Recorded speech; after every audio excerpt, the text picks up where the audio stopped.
আসসালামু আলাইকুম সুপ্রিয় শিক্ষার্থীবৃন্দ, কেমন আছো তোমরা? আশা করি সবাই ভালো আছো, সুস্থ আছো। দীর্ঘদিন পর তোমাদের সাথে আবার দেখা হলো। স্কুল অফ এক্সেলেন্সের পক্ষ থেকে তোমাদের সাথে বাংলা সাহিত্যের একটি বিশেষ ক্লাসে আমি তোমাদের সাথে আছি। আব্দুল মাহফুজ। পড়াশোনা করছি ঢাকা বিশ্ববিদ্যালয় বাংলা বিভাগে। তোমরা জানো ঢাকা বিশ্ববিদ্যালয় ভর্তি পরীক্ষা ইতোমধ্যে শেষ হয়েছে। এরপরে আমাদের বেশ কিছু বিশ্ববিদ্যালয় ভর্তি পরীক্ষা এখনো রয়েছে। যেমন রাজশাহী বিশ্ববিদ্যালয়, চট্টগ্রাম বিশ্ববিদ্যালয়, জাহাঙ্গীরনগর বিশ্ববিদ্যালয় গুচ্ছ অন্তর্ভুক্ত বিশ্ববিদ্যালয়গুলোতে এখনো পরীক্ষার সুযোগ রয়েছে বা ভর্তি হওয়ার সুযোগ রয়েছে। এই বিশ্ববিদ্যালয়গুলোতে আমরা জানি বাংলা সাহিত্য থেকে একটা বিশেষ নম্বর বা একটি ভালো নম্বর প্রশ্ন এসে থাকে। তিনটি চারটি করে প্রশ্ন আমরা দেখতে পারি, যেগুলো বাংলা সাহিত্যের বিভিন্ন কবি সাহিত্যিকদের তাদের সাহিত্যকর্ম কিংবা তাদের ব্যক্তি জীবনের যে তাদের সাহিত্য ও কর্ম রয়েছে বা তাদের যে আহ, গুণকীর্তন কাজ রয়েছে, সেই জায়গা থেকে প্রশ্ন আমরা আসতে দেখি। তো ওই বিষয়গুলো আমরা একটু আজকে সমাধান করার চেষ্টা করবো। 100টি এমসিকিউ এর মধ্য দিয়ে সেগুলো একটু দেখার চেষ্টা করবো। প্রথমে আমরা যদি দেখি সর্বপ্রথম প্রশ্ন কোনটি আছে, তার আগে তোমরা আমাকে ঠিকঠাক শুনতে পাচ্ছ কিনা, যারা ফেসবুকে আছো একটু আমাকে জানাবে যে তোমরা ঠিকঠাক আমাকে শুনতে পাচ্ছ কিনা। যারা ফেসবুকে আছো শুনতে পাচ্ছ কিনা এবং দেখতে পাচ্ছ কিনা। ওকে,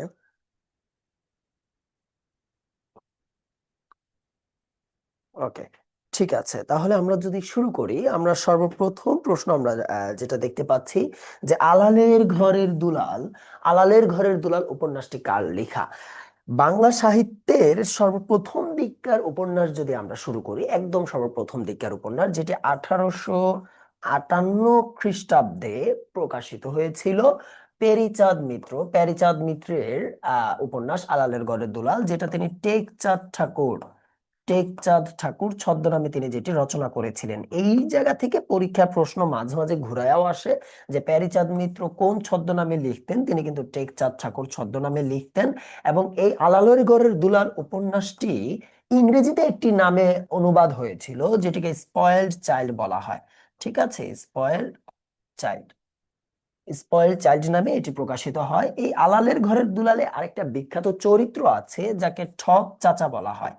ঠক চাচা বাংলা সাহিত্যের সর্বপ্রথম প্রতারক চরিত্র, যেটিকে বলা হয় ঠক চাচা। এই তথ্যগুলো একটু আলালের ঘরের দুলাল সম্পর্কে জেনে নিতে হবে। এছাড়া আলাল ঘরের দুলালের যে মানে চরিত্র ছিল, মূল চরিত্র যারা ছিল, যেমন মতিলাল ছিল, তারপরে বাবুরাম ছিল, এবং ওনার পুত্র যে অনেক বেশি অর্থনৈতিক প্রভাবের কারণে বা টাকা পয়সা অনেক বেশি ছিল, অতি আদরে নষ্ট হয়ে গিয়েছিল। ঠিক আছে, সেই আলালের ঘরের দুলাল উপন্যাসের রচয়িতা প্যারীচাঁদ মিত্র, যার ছদ্মনাম হলো টেকচাঁদ ঠাকুর। এই টেকচাঁদ ঠাকুর নামেই তিনি আলালের ঘরের দুলাল উপন্যাসটি লিখেছেন, যেটি পরবর্তী ইংরেজিতে স্পয়েলড চাইল্ড নামে প্রকাশিত হয় এবং 1858 সালে আলালের ঘরের দুলাল উপন্যাসটি প্রকাশিত হয়। দ্বিতীয় প্রশ্ন আমরা যেটি দেখতে পাচ্ছি, বাংলা গদ্যের জনক কে? তোমরা জানো বাংলা সাহিত্যকে তিনটি যুগে ভাগ করা হয়। একটা হলো প্রাচীন প্রাচীন যুগ, আরেকটা হলো মধ্যযুগ, আরেকটা হলো আধুনিক যুগ। কি কি? প্রাচীন, মধ্যযুগ এবং আধুনিক যুগ। এই প্রাচীন যুগ এবং মধ্যযুগে কখনোই গদ্য রচনা হয় নাই। গদ্য মানে আমরা যে বলতে পারি প্রবন্ধ কিংবা ছোট গল্প, এগুলো রচনা হয় নাই। সবসময় কি রচনা হয়েছে সেই জায়গায়? কাব্য কিংবা মহাকাব্য, কিংবা হইতে পারে সেটা কবিতা। এই জিনিসগুলো সবচেয়ে বেশি রচনা হয়েছে। কিন্তু এই আধুনিক যুগে আইসা আমরা দেখতে পাচ্ছি এই উপন্যাসে, আহ, আধুনিক যুগে আইসা আমরা তখন দেখতে পাচ্ছি ছোট গল্প, প্রবন্ধ, এই রচনাগুলোর একটা প্রচলন শুরু হয়। তাহলে বাংলা গদ্যের জনক যদি আমরা এই জায়গায় দেখি যে কে কে আছে, অপশনে উত্তর তো ঈশ্বরচন্দ্র বিদ্যাসাগর। এই ঈশ্বরচন্দ্র বিদ্যাসাগর সর্বপ্রথম এসে আধুনিক যুগে 19 শতকে, যেটা আবার ঘুরায় এইভাবেও আসে যে কত শতকে, 19 শতকে, কত শতকে, 19 শতকে তিনি বাংলা গদ্যের রচনা শুরু করেন। এবং ঈশ্বরচন্দ্র বিদ্যাসাগরকে কিন্তু বাংলা গদ্যের জনক বলা হয়। ঠিক আছে, এরপরে আমরা যদি অপশনে একটু বিশ্লেষণ করে থাকি, অপশনে আমরা দেখতে পাচ্ছি মাইকেল মধুসূদন দত্তের নাম। এই যে তিনটা যুগ আমরা লিখেছি, প্রাচীন, মধ্যযুগ এবং আধুনিক যুগ, এই তিনটি যুগের মধ্যে এই মধ্যযুগের পরবর্তী সময়, মধ্যযুগ যখন শেষ হয়, আমরা যদি মধ্যযুগের শেষ দেখি, মূলত ভারতচন্দ্র রায়গুণাকর যখন মৃত্যুবরণ করে, কত সালে? 1760 সালে যখন ভারতচন্দ্র রায়গুণাকর মৃত্যুবরণ করে, এর পরবর্তীতে 1861 খ্রিস্টাব্দে 1861 খ্রিস্টাব্দে মাইকেল মধুসূদন দত্তের বিখ্যাত মহাকাব্যের নাম কি? মেঘনাদ বধ কাব্য। এই মেঘনাদ বধ কাব্য যখন রচনা হয়, এই মেঘনাদ বধ কাব্য রচনার এই মধ্যবর্তী যে 100 বছর, 1760 থেকে 1861, এইটাকে আবার বলা হয় যুগ সন্ধিক্ষণের, যুগ সন্ধিক্ষণ। কি বলা হয়? যুগ সন্ধিক্ষণ। এইখান থেকে একটা এমসিকিউ আসতে পারে যে যুগ সন্ধিক্ষণের কবি কে? ঈশ্বরচন্দ্র গুপ্ত। ঈশ্বরচন্দ্র গুপ্তকে বলা হয় কি যুগ সন্ধিক্ষণের কবি। তো এই ঈশ্বরচন্দ্র গুপ্তর পরে যে মাইকেল মধুসূদন দত্ত আধুনিক যুগের প্ররোচনা শুরু করেন বা আধুনিক যুগের প্রচলন করেন। আধুনিক যুগের প্রচলন হয় কোনটার মধ্য দিয়ে? মেঘনাদ বধ কাব্যের মধ্য দিয়ে। এই মাইকেল মধুসূদন দত্তকে এই জন্য বলা হয় বাংলা সাহিত্যের প্রথম আধুনিক কবি। মাইকেল মধুসূদন দত্তকে বলা হয় বাংলা সাহিত্যের প্রথম বিদ্রোহী কবি। কেন বিদ্রোহী কবি বলা হয় সেটা আমরা পরবর্তী একটি এমসিকিউ আলোচনা করবো ইনশাল্লাহ। ঠিক আছে, এরপরে যদি আমরা যাই, আমাদের সাথে ফেসবুকে অনেকে যুক্ত যুক্ত হয়েছেন আমাদের সাথে। দেখতে পাচ্ছি লামিয়া সুলতানা যুক্ত হয়েছেন, আশরাফি আক্তার আশা যুক্ত হয়েছেন, মাহিমা নুসরাত মিম যুক্ত হয়েছে। ধন্যবাদ তোমাদের সবাইকে। ওকে, আমরা এরপরে এমসিকিউ তে যদি চলে যাই, পরবর্তী এমসিকিউ এ একটা মিনিট দাঁড়াও। আচ্ছা, ঠিক আছে। আচ্ছা, পরবর্তী এমসিকিউ যদি আমরা দেখি, মাইকেল মধুসূদন দত্তের বীরাঙ্গনা কোন ধরনের কাব্য? মাইকেল মধুসূদন দত্ত কিন্তু বাংলা সাহিত্যের সর্বপ্রথম পত্র কাব্য রচনা করেন। কি রচনা করেন? পত্র কাব্য। এই সর্বপ্রথম পত্র কাব্যটি হইল এই বীরাঙ্গনা কাব্য। তাহলে সঠিক উত্তর কোনটা? পত্র কাব্য। এই পত্র কাব্যে 11টি পত্র ছিল। কয়টি পত্র ছিল? 11টি। এই পত্র কাব্যটি তিনি ঈশ্বরচন্দ্র গুপ্তকে আহ করেন, উৎসর্গ করে তিনি রচনা করেছিলেন। আচ্ছা, ঠিক আছে। এরপরের প্রশ্ন আমরা যদি চলে যাই, বাংলা সাহিত্য এখানে যদি আরেকটু আলোচনা করি যে মাইকেল মধুসূদন দত্তের সর্বপ্রথম সনেট কবিতা যেটা বঙ্গভাষা, কি সেটাকে বলা হয়? বঙ্গভাষা। মাইকেল মধুসূদন দত্তের সর্বপ্রথম সনেট কবিতা বঙ্গভাষা। আর সর্বপ্রথম সর্বপ্রথম তার যে সনেট সংকলন, সেটাকে বলা হয় সনেট সংকলন। সংকলন, ওইটা হলো চতুর্দশ পদী পদী কবিতা বলি। কি? চতুর্দশ চতুর্দশ পদী কবিতা বলি। এইটা হইলো মাইকেল মধুসূদন দত্তের সর্বপ্রথম সনেট সংকলন। আর বঙ্গভাষা হলো সর্বপ্রথম সনেট কবিতা। আচ্ছা, এরপরে আমরা যদি যাই, মাইকেল মধুসূদন দত্তের মেঘনাদ বধ কাব্যের উৎস কি? মাইকেল মধুসূদন দত্ত মেঘনাদ বধ কাব্যের উৎস হলো রামায়ণ। তিনি রামায়ণ থেকে অনুপ্রাণিত হয়ে বা প্রেরণা নিয়ে, আবার কিছু জায়গায় সিপাহী বিদ্রোহ আছে, সিপাহী বিদ্রোহ বেশ কিছু ঘটনার কারণে তিনি এখানে প্রভাবিত হয়ে তিনি রাবণকে এই জায়গায় নায়ক বানাইছেন, এগুলো আমরা জানি সাহিত্যের সমালোচনায় যদি আমরা দেখি। কিন্তু তিনি মেঘনাদ বধ কাব্যে তিনি মূলত রামায়ণ থেকে অনুপ্রাণিত হয়ে লিখেছেন, যেটি 1861 খ্রিস্টাব্দে রচনা করা হয়। এবং এই মহাকাব্যে সর্বমোট স্বর্গ রয়েছে কয়টি? এই কে বলতে পারবা?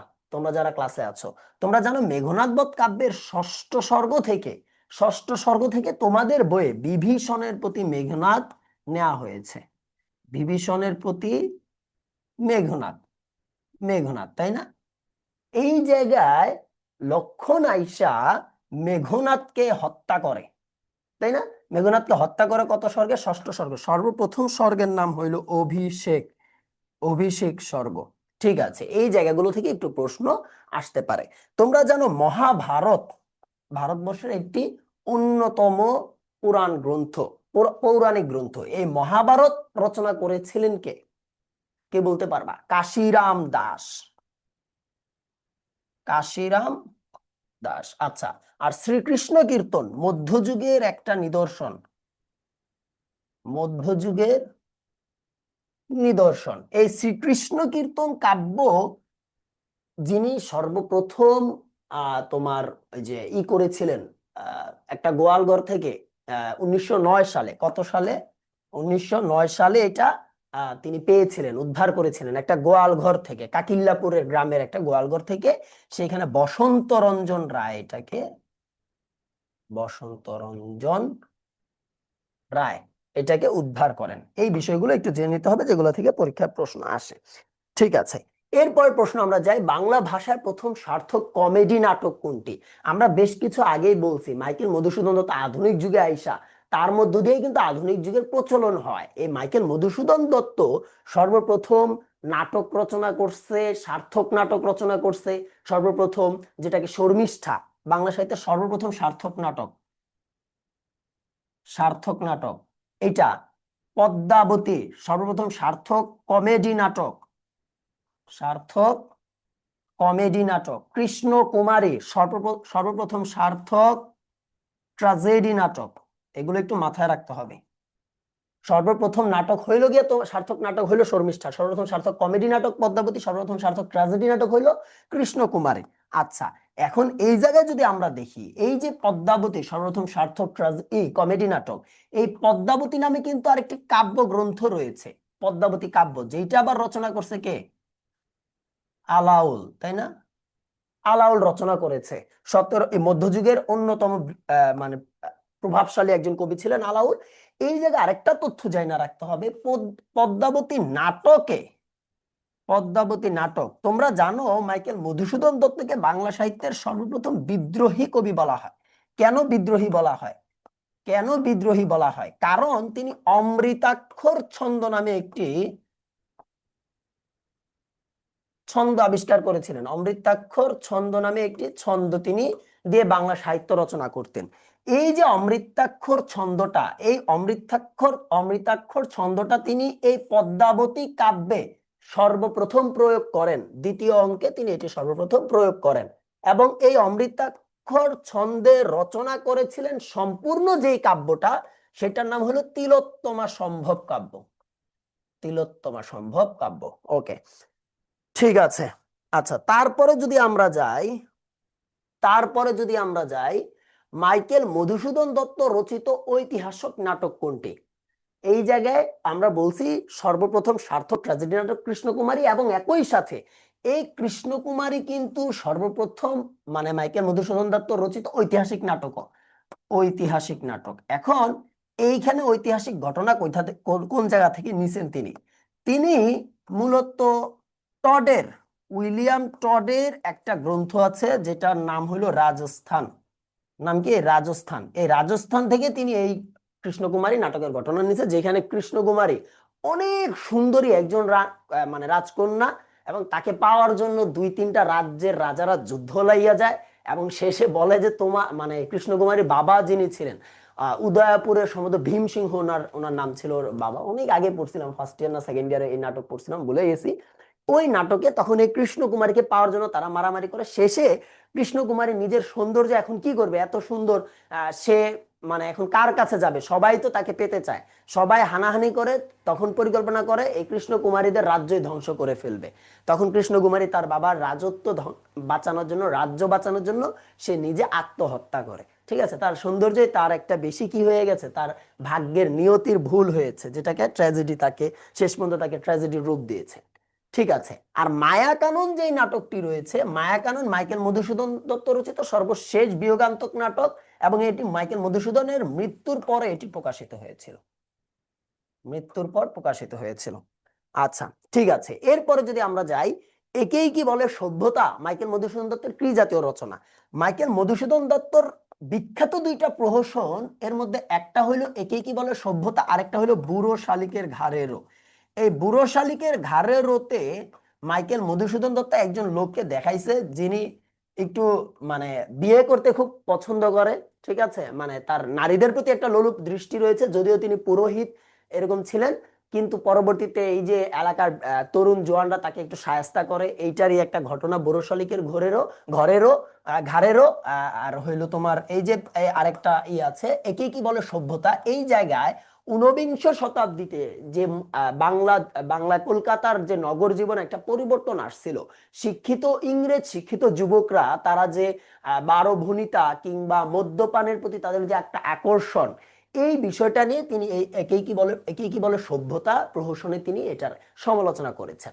ঠিক আছে, এরপরে আমরা যাই বাংলা সাহিত্যের প্রথম আধুনিক কবিকে। এখন মনে হয় এটা তোমরা সবাই পারো, বাংলা সাহিত্যের সর্বপ্রথম আধুনিক কবি হইল মাইকেল মধুসূদন দত্ত। এই তোমরা কি ঠিকঠাক বুঝতে পারছো? ঠিক আছে, অনেকেই যুক্ত হয়েছে ক্লাসে। আচ্ছা আচ্ছা, দারুণ দারুণ। ঠিক আছে, আমরা যদি তারপরে আগাই, এরপরের প্রশ্ন যদি আমরা দেখি, যে বলছে কপালকুণ্ডলা কোন প্রকৃতির রচনা? কপালকুণ্ডলার রচয়িতা কে? বঙ্কিমচন্দ্র চট্টোপাধ্যায়, তাই তো?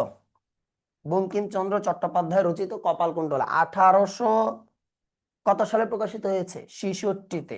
এই বঙ্কিমচন্দ্র চট্টোপাধ্যায় এই কপালকুণ্ডলা উপন্যাসে তিনি সর্বপ্রথম বাংলা সাহিত্যের রোমান্সমূলক উপন্যাস এটা বলা হয়, এবং অপরদিকে তার আরেকটা উপন্যাস যেটাকে বলা হয় দুর্গেশ নন্দিনী। দুর্গেশ নন্দিনী, এই দুর্গেশ নন্দিনী বাংলা সাহিত্যের প্রথম সার্থক উপন্যাস। কি উপন্যাস? সার্থক উপন্যাস। এই দুর্গেশ নন্দিনী উপন্যাসের সমালোচনা করে বা প্রতিবাদে প্রতিবাদে ইসমাইল হোসেন সিরাজি নামে, কি নাম? ইসমাইল হোসেন সিরাজি একটা উপন্যাস লিখে, যেটার নাম হলো রায় নন্দিনী। রায় নন্দিনী নামে একটি উপন্যাস লিখেছিলেন দুর্গেশ নন্দিনীর সমালোচনা করে। দুর্গেশ নন্দিনী অর্থ হইল দুর্গের কন্যা। কি অর্থ? দুর্গের কন্যা। আচ্ছা, এরপরে যদি আমরা দেখি যে এই রোমান্সমূলক যে উপন্যাস কপালকুণ্ডলা, এই কপালকুণ্ডলা উপন্যাসে দুটা বিখ্যাত উক্তি আছে। একটা হইল পথিক তুমি পথ হারাইয়াছ, পথিক তুমি পথ হারাইয়াছ। আরেকটা কি বলো তো? পথিক তুমি পথ হারাইয়াছ, আরেকটা কি তোমরা পড়ছো মানব কল্যাণ প্রবন্ধে? তুমি অধম তাই বলে আমি উত্তম না হইব কেন? তুমি অধম তাই বলি আমি উত্তম না হইব কেন? বিখ্যাত দুটা উক্তি এই কপালকুণ্ডলা উপন্যাসের উক্তি। ঠিক আছে, পথিক তুমি পথ হারাইয়াছ এটা বাংলা সাহিত্যের সর্বপ্রথম সার্থক রোমান্টিক উক্তি। এটা একটু মাথায় রাখতে হবে। ঠিক আছে, আমরা এরপরে যাই। সিয়াম আমাদের সাথে যুক্ত হয়েছে। সিয়াম কেমন আছো? আশা করি ভালো আছো। আচ্ছা, 10 নম্বর প্রশ্ন আমরা দেখতে পাচ্ছি, বাংলা সাহিত্যের প্রথম শিল্প সম্মত উপন্যাসের রচয়িতাকে? বঙ্কিমচন্দ্র চট্টোপাধ্যায়। কেন বঙ্কিমচন্দ্র চট্টোপাধ্যায়? আমরা একটু আগে দেখছি বাংলা সাহিত্যের সর্বপ্রথম সার্থক উপন্যাসের রচয়িতাই কিন্তু তিনি, দুর্গেশ নন্দিনী। যেহেতু তিনি বাংলা সাহিত্যের সর্বপ্রথম সার্থক উপন্যাসের রচয়িতা, তাহলে অবশ্যই তিনি শিল্প সম্মত উপন্যাসের রচয়িতাই তিনি। এখন প্রশ্ন আসতে হবে, তাহলে ভাই ওই যে আলালের ঘরের দুলাল, ওটা তো আরো আগে রচনা করছে 1858, আর এই 66-65-তে এসে দুর্গেশ নন্দিনী এবং কপালকুণ্ডলা রচনা, তাহলে আলালের ঘরের দুলাল কেন সার্থক হইলো না? আলালের ঘরের দুলালে উপন্যাসের যে বেসিক কাঠামো থাকে, গঠনতন্ত্র, তার মানদণ্ডে সে পিছিয়ে থাকায় বা তার কিছু শূন্যতা থাকায় তাকে সার্থক বলা হয় না। আচ্ছা, ঠিক আছে। এরপর যদি আমরা দেখি আরেকটা তথ্য এখানে, যে আমরা কিন্তু সার্থক উপন্যাস রচয়িতা বলতেছি বঙ্কিমচন্দ্র, সার্থক নাটক কাকে বলতেছি প্রথম? মাইকেল মধুসূদন। খেয়াল রাখতে হবে একটু এগুলো। আচ্ছা, আমরা যদি এই জায়গায় রবীন্দ্রনাথের দুই একটা উপন্যাসের নাম একটু খেয়াল করি, তোমরা সবাই জানো যে চোখের বালি আছে, বিখ্যাত উপন্যাস। চোখের বালি, ঘরে বাইরে। এই ঘরে বাইরে আবার একটি রাজনৈতিক উপন্যাস। ঠিক আছে, রাজনৈতিক উপন্যাস। শরৎচন্দ্রের আমরা যদি জানি দত্তা আছে, তারপরে দেবদাস, গৃহদাহ। প্রমথ চৌধুরীর তো উপন্যাস নেই, তার এমনি প্রবন্ধ আছে, বিখ্যাত প্রবন্ধ। ঠিক আছে, এরপরে আমরা যাই কর্মজীবনে ডেপুটি ম্যাজিস্ট্রেট ছিলেন কে? কর্মজীবনে ডেপুটি ম্যাজিস্ট্রেট ছিলেন কিন্তু বঙ্কিমচন্দ্র চট্টোপাধ্যায়। বঙ্কিমচন্দ্র চট্টোপাধ্যায় প্রথমে তিনি যশোর জেলার ডেপুটি ম্যাজিস্ট্রেট হিসেবে জয়েন করেন। পরবর্তীতে তিনি খুলনা অঞ্চলের ডেপুটি ম্যাজিস্ট্রেট হিসেবে নীলকরদের দমন করেন। কাদের? নীলকরদের দমন করেন। এই নীলকর নিয়ে বাংলা সাহিত্যে একটা বিখ্যাত রচনা রয়েছে, যেটাকে নীল দর্পণ বলা হয়, বিখ্যাত নাটক নীল দর্পণ। এইটার রচয়িতা হইল দীনবন্ধু মিত্র। দীনবন্ধু মিত্র মিত্র এই দীনবন্ধু মিত্রের এই নাটকটা মঞ্চে দেখা দুষ্ট একটা লোক আছে, ঈশ্বরচন্দ্র বিদ্যাসাগর। আমি দুষ্ট বলছি, সরি, মজা করে। এই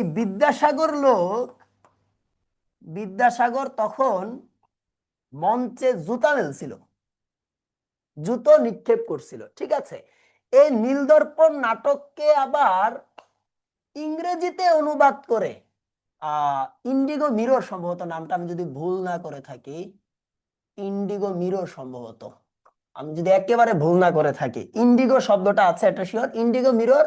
এটা নেটিভ ছদ্মনামে মাইকেল মধুসূদন দত্ত এটা আবার অনুবাদ করছিল ইংরেজিতে, মাইকেল মধুসূদন দত্ত। পরে সম্ভবত জেমস ফ্রারেন্ড নামে না কেউ একজন এটা প্রকাশ করার কারণে তার জেল জরিমানা হয়েছিল। ঠিক আছে, এগুলো কিন্তু পরীক্ষায় আসবে।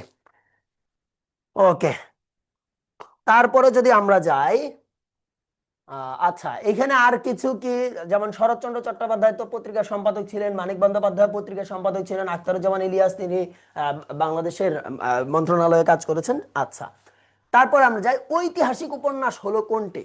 এই জায়গায় আমরা যদি একটু দেখি যে রাজসিংহ কার রচনা, বঙ্কিমচন্দ্রের একটি বিখ্যাত উপন্যাস। বঙ্কিমচন্দ্রের এটা হলো একটা ঐতিহাসিক উপন্যাস, ঐতিহাসিক উপন্যাস।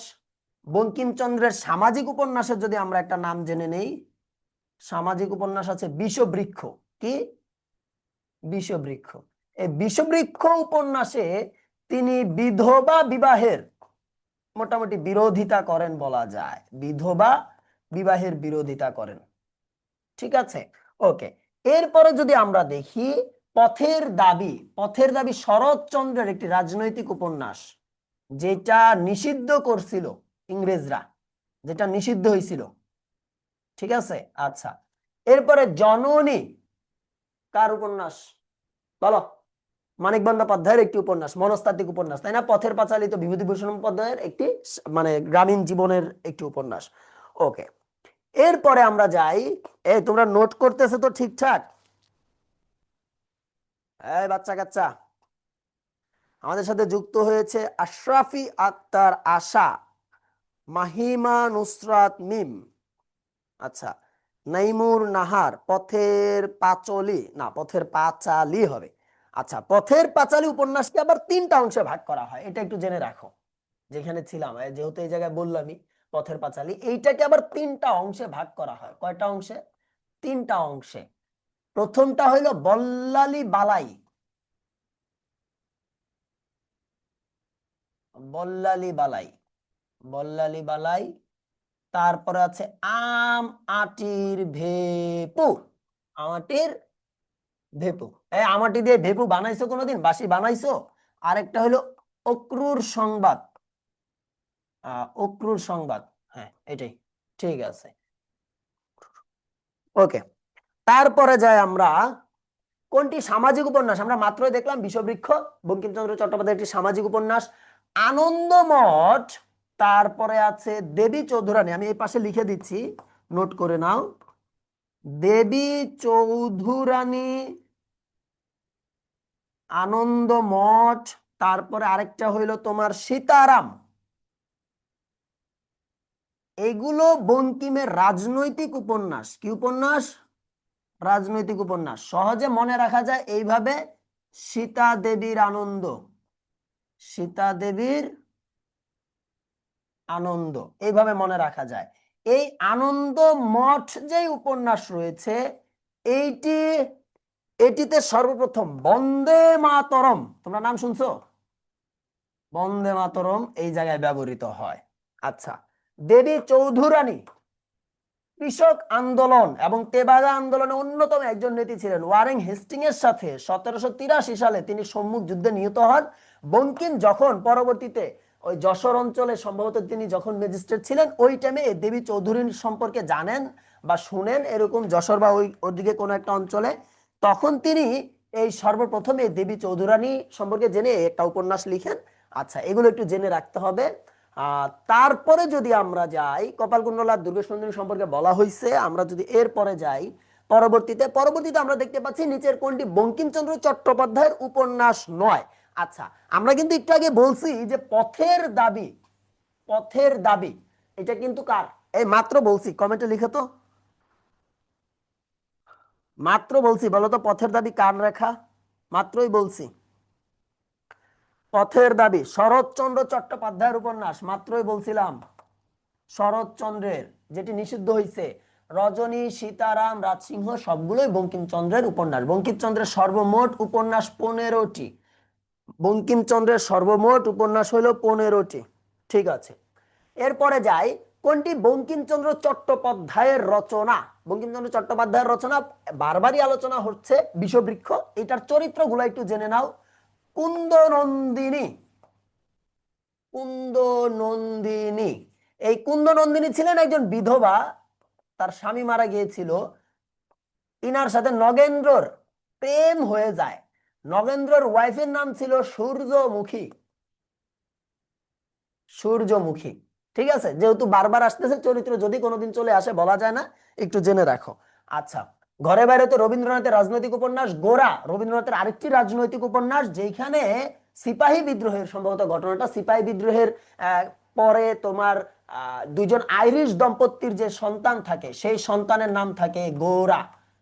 গোরা, যিনি পরবর্তীতে আহ হিন্দু ধর্মেই বড় হয়, পরবর্তী কট্টর হিন্দু ধর্মেরই হয়। এটা নিয়ে এই উপন্যাস আগে গেছে। নৌকাডুবি রবীন্দ্রনাথের আরেকটি রচনা। আচ্ছা, এরপরে আমরা যাই কোনটি কাব্য গ্রন্থ। প্রশ্ন আসছে কোনটি কাব্য গ্রন্থ। তোমরা অনেকে এখানে কবিতা দেখে বিসমিল্লাহ বলে দাগায় দাও, তাই না, যে এটাই তো কাব্য গ্রন্থ, এরকম করো কিনা? কিন্তু না, শেষের কবিতা রবীন্দ্রনাথ ঠাকুরের একটি উপন্যাস। উপন্যাস। শেষের পরিচয় শরৎচন্দ্রের একটা উপন্যাস। শেষ প্রশ্ন শরৎচন্দ্রের একটা উপন্যাস। শেষ লেখা রবীন্দ্রনাথ ঠাকুরের মৃত্যুর পরে প্রকাশিত কাব্যগ্রন্থ। কাব্য, তাহলে কাব্যগ্রন্থ কোনটা? শেষ লেখা। আশা করি বুঝতে পারতেছো। ওকে, ঠিক আছে। ওকে, এই বেশি বেশি কঠিন লাগলে বইলো, ঠিক আছে। তারপরে যাই আমরা, দেখো বলছে রবীন্দ্রনাথের কোন গ্রন্থটি উপন্যাস। শেষের কবিতা, মাত্র আমরা বললাম এটা কিন্তু রবীন্দ্রনাথ ঠাকুরের একটি উপন্যাস। বলাকা রবীন্দ্রনাথ ঠাকুরের একটি কাব্যগ্রন্থ। আমরা যদি রবীন্দ্রনাথের আরো কিছু কাব্যগ্রন্থের নাম একটু খেয়াল করি, যেমন আছে চিত্রা, আছে পুনশ্চ, আছে খেয়া, আছে খনিকা, তারপরে আছে আহ আহ মাত্র কি যেন, আরো অনেকগুলো আছে বিখ্যাত। যাই হোক, আরো অসংখ্য কাব্যগ্রন্থ রবীন্দ্রনাথের আছে। পুরবী, হ্যাঁ, এটাই মনে করার চেষ্টা করতেছিলাম, পুরবী বিখ্যাত। ওকে, তারপর যদি আমরা দেখি ডাকঘর রবীন্দ্রনাথ ঠাকুরের নাটক, তাই তো, নাটক, বিখ্যাত নাটক। ডাকঘর আছে, রাজা আছে, অচলায়তন, এগুলো তার বিখ্যাত নাটক। কালান্তর রবীন্দ্রনাথ ঠাকুরের একটি প্রবন্ধ। প্রবন্ধ, ওকে, ঠিক আছে। তারপরে যদি আমরা যাই, আচ্ছা, শেষের কবিতা, আমাদের পেজ থেকে একটা কমেন্ট করছে যে শেষের কবিতা রবীন্দ্রনাথ ঠাকুরের, এখান থেকে প্রায় প্রশ্ন আসে বিভিন্ন বিশ্ববিদ্যালয়ের। শেষের কবিতার বিখ্যাত চরিত্র অমল। এই শেষের কবিতার সর্বশেষ দিকে একটা ফেমাস উক্তি আছে, যেটা এবার বিসিএস এ লিখিততে আসছিল। ফ্যাশনটা হইল মুখোশ, মুখোশ, আর স্টাইলটা হইল মুখশ্রী। স্টাইলটা হইল মুখশ্রী, খুবই বিখ্যাত এটা, এবার বিসিএস এ চলে আসছিল, ঠিক আছে। তারপরে যদি আমরা যাই, রবীন্দ্রনাথ ঠাকুর তার রচিত কোন নাটকটি কাজী নজরুল ইসলামকে উৎসর্গ করেছিলেন। রবীন্দ্রনাথ ঠাকুর এই বসন্ত নাটকটি সর্বপ্রথম কাজী নজরুল ইসলামকে কি করেছিলেন, উৎসর্গ করেছিলেন। বসন্তের সাথে আরেকটা প্রাসঙ্গিক নাম আছে, যেটা হলো বাসন্তী। এইটা আবার সুফিয়া কামালের রচনা। সুফিয়া কামালের রচনা, ঠিক আছে। আচ্ছা, এই পাশে যদি আমরা দেখি বিসর্জন রবীন্দ্রনাথ ঠাকুরের খুবই বিখ্যাত একটি নাটক। নাটক, এই বিসর্জন নাটকের চরিত্র যদি আমরা দেখি, যে অপর্ণা, অপর্ণা আছে, বিখ্যাত চরিত্র, ঠিক আছে, এইখান থেকে প্রশ্ন আসে। আচ্ছা, ডাকঘর তো আমরা বললাম রবীন্দ্রনাথ ঠাকুরের একটি নাটক। অচলায়তন রবীন্দ্রনাথ ঠাকুরের একটি নাটক। আর বসন্ত তিনি নজরুলকে উৎসর্গ করেছিলেন। তখন অনেকে এটা সমালোচনা করছে যে নজরুলের মতো কবিরে বা এরকম কিছু এত মানে উৎসর্গ করার কি আছে। রবীন্দ্রনাথ আবার এটা ডিফেন্স করছে যে না, আমি যদি তরুণ থাকতাম আমিও নজরুলের মতোই লিখতাম বা লিখার চেষ্টা করতাম। নজরুল আবার রবীন্দ্রনাথকে উৎসর্গ করছিল একটা, সেইটার নাম হলো সঞ্চিতা। সঞ্চিতা। এই কাছাকাছি নামে আবার রবীন্দ্রনাথের একটা রচনা আছে, যেটার নাম হলো সঞ্চয়িতা। সঞ্চয়িতা। আর যদি ভুল না করে থাকি, সঞ্চয়ন, সঞ্চয়ন নামে কাজী মোতাহার বা আবুল ফজলের একটা প্রবন্ধ আছে, যদি ভুল না করে থাকি, ঠিক আছে। দেখো, তারপরে আমরা যাই কোনটি রবীন্দ্রনাথ ঠাকুরের নাটক। কোনটি রবীন্দ্রনাথ ঠাকুরের না? এই তোমাদের কি অনেক বেশি তথ্য হয়ে যাচ্ছে একটা এমসিকিউ এ? মানে আশেপাশে অনেক বেশি তথ্য দিয়ে ফেলতেছি নাকি আর একটু শর্টে যাবে? একটু জানাও যদি তোমাদের কাছে কঠিন লাগে। ঠিক আছে, যেহেতু সাহিত্য আসলে মাথায় থাকতে কম মনে চায়, মাথা থেকে চলে যায়। একই নামে অনেক অনেক অসংখ্য রচনা আছে, যেমন পদ্মা দিয়া যে কত নাম, কত কিছু আছে বাংলা সাহিত্যে বলার বাহিরে। আচ্ছা দেখো, তারপরে যদি আমরা যাই, কোনটি রবীন্দ্রনাথ ঠাকুরের নাটক? কোনটি রবীন্দ্রনাথ ঠাকুরের নাটক?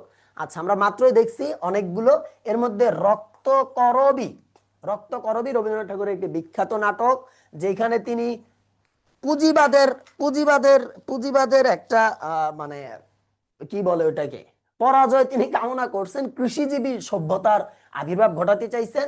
এই জায়গায় পথের দাবি শরৎচন্দ্র চট্টোপাধ্যায়ের উপন্যাস, যেটা নিষিদ্ধ হয়েছে, রাজনৈতিক উপন্যাস। পথিক নামে কোনো কিছুই নাই, বাট পথিক তুমি পথ হারাচ্ছে একটা উক্তি আছে। উদাসীন পথিকের মনের কথা, উদাসীন পথিকের মনের কথা নামে একটা আত্মজীবনী আছে। কার আছে এক্সাক্ট মনে পড়তেছে না, বাট উদাসীন পথিকের মনের কথা, উদাসীন পথিকের মনের কথা, কার যেন এটা, উদাসীন পথিকের মনের কথা, মনের কথা। ঠিক আছে, শেষের কবিতা রবীন্দ্রনাথ ঠাকুরের একটি উপন্যাস, উপন্যাস। ঠিক আছে, তারপরে যাই, কোনটি রবীন্দ্রনাথ ঠাকুরের রাজনৈতিক উপন্যাস? রবীন্দ্রনাথ ঠাকুরের রাজনৈতিক উপন্যাস মাত্রই বলছি আমি একটু আগে, এই একটু আগে এটা বলছি, দেখি এটা তোমরা কে কমেন্ট করতে পারো। একটু আগে আমি এটা বলছি, রবীন্দ্রনাথ ঠাকুরের রাজনৈতিক উপন্যাস দুইটার নাম বলছি, একটা ঘরে বাইরে, আরেকটা তখন বলছি। বলো দেখি কে বলতে পারবা, বলো বলো বলো।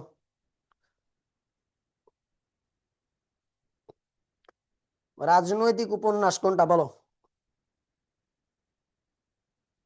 এই রে, কেউ বলতে পারে না কেন? পড়াশোনা করে না? এই তো সাবাস, আশরাফি আক্তার আশা বলছে গোরা। দারুণ, হ্যাঁ গোরা। ঠিক আছে, চোখের বালি, ত্রিভুজ প্রেমের ঘটনা, খালি প্রেম না, ত্রিভুজ প্রেমের ঘটনা, ত্রিভুজ প্রেমের ঘটনা। এই ত্রিভুজ প্রেমের ঘটনা নিয়ে আরেকটা উপন্যাস আছে, যেটা শরৎচন্দ্র চট্টোপাধ্যায়ের, যেটার নাম হলো গৃহদাহ, গৃহদাহ। ত্রিভুজ প্রেমের ঘটনায় বাংলা সাহিত্যে বেশি, আর কত মানুষের আছে। বিষবৃক্ষ তো একটা ত্রিভুজ প্রেমের ঘটনা বলা যায়। ঠিক আছে, এই থাকে এগুলো বাংলা সাহিত্যের কাজে এগুলো।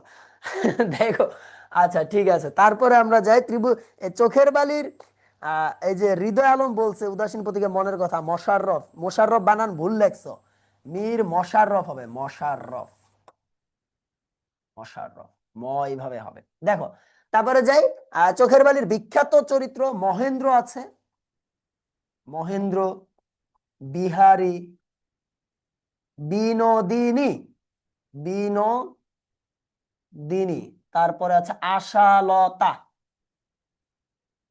আশালতা। ওকে,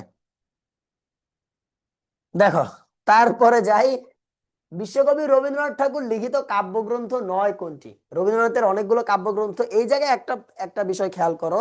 আমরা যদি দেখি, বনফুল এবং পূরবী দুইটাই রবীন্দ্রনাথ ঠাকুরের কাব্যগ্রন্থ। প্রশ্নে একটু সমস্যা আছে, বনফুল এবং পূরবী দুইটাই রবীন্দ্রনাথ ঠাকুরের কাব্যগ্রন্থ।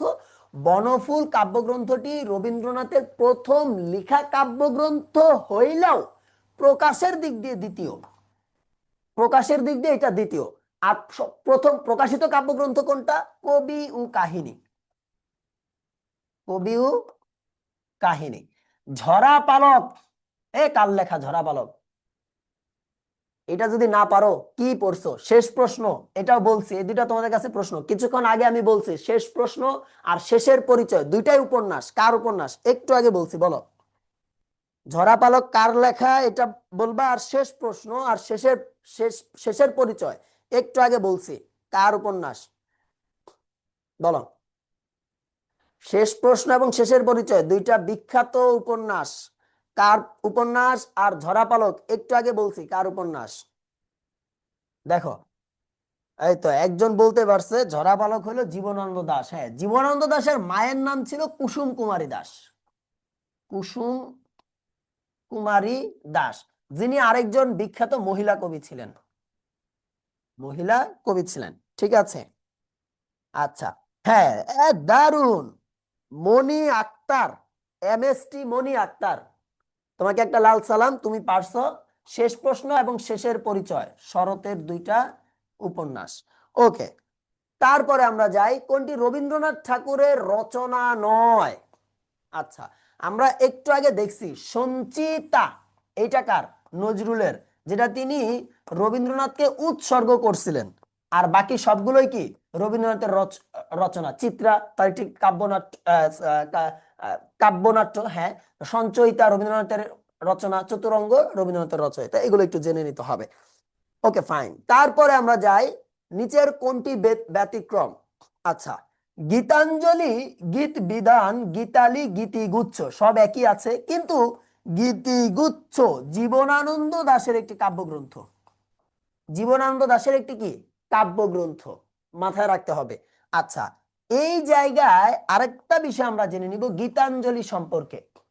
গীতাঞ্জলি 1910 সালে প্রকাশিত, যেটা আবার 1912 সালে অনুবাদ করা হয় ইংরেজিতে, কি নামে? সং অফারিংস, তাই তো? Song offerings. এই সং অফারিংস এর ভূমিকা লিখেছিলেন, ভূমিকা অংশ